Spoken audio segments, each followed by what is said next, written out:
ल सिधै विषयवस्तुमा प्रवेश गरौँ। आजको यो विश्लेषणमा हामी सिंगल साइन अन अर्थात् SSO को कुरा गर्दैछौँ। हेर्दा यो कति सजिलो छ अघि, तर यसको भित्र लुकेको एउटा ठूलो मौन खतरा छ जसलाई हामी पर्मिसन स्प्रल भन्छौँ। प्रविधिले काम छिटो त पक्कै भइरहेको छ, तर के हामीले थाहै नपाई आफ्नो सुरक्षाको ठूलो मूल्य चुकाइरहेका छौँ त? आउनुस् यसलाई अलि गहिरिएर हेरौँ।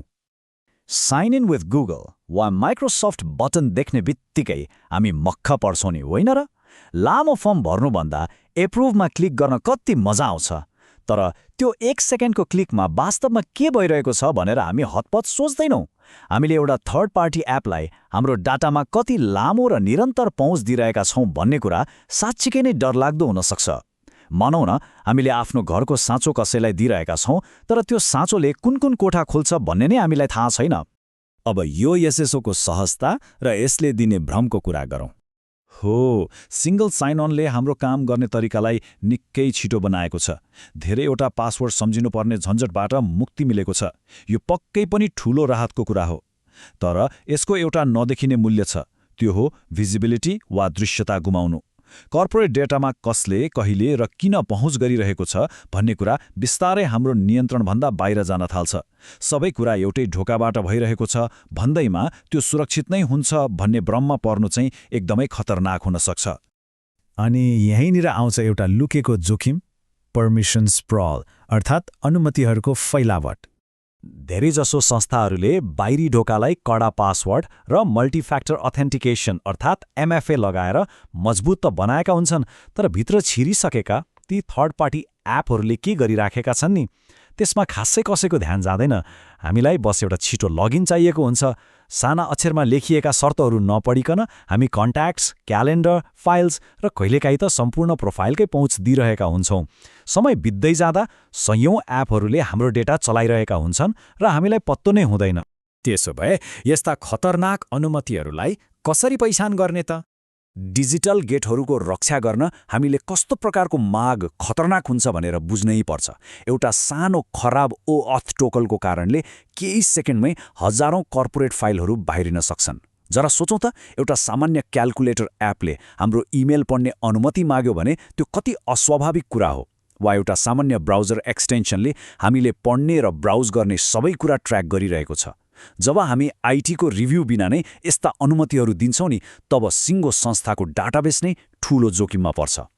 यो ठ्याक्कै डोमिनो इफेक्ट जस्तै हो।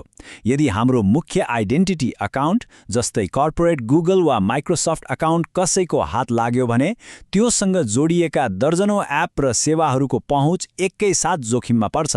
एउटा ढल्दा सबै ढल्छन्। त्यसै कारण त कतिपय उच्च सुरक्षा चाहिने प्लेटफर्महरूले SSO को माथि पनि थप भेरिफिकेसन माग्छन् नि।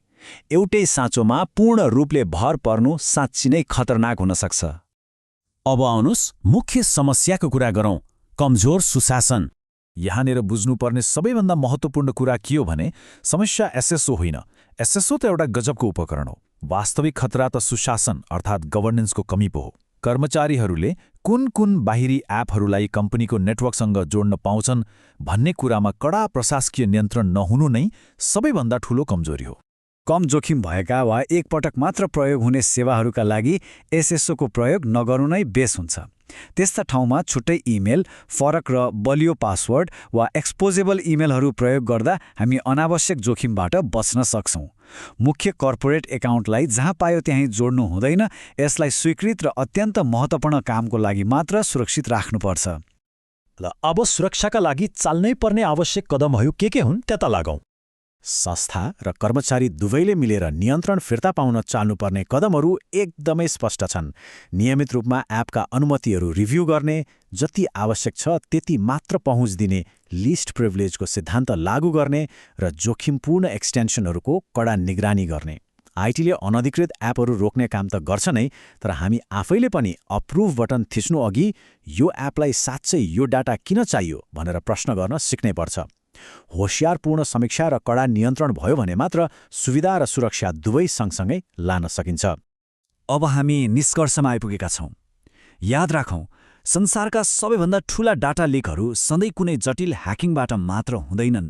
कहिलेकाहीँ नसोचिकन केवल 2 सेकेन्ड समय बचाउनको लागि हतारमा स्वीकृत गरेको एउटा सानो पर्मिसन प्रम्प्टले नै सबैभन्दा ठूलो विपत्ति निम्त्याउन सक्छ।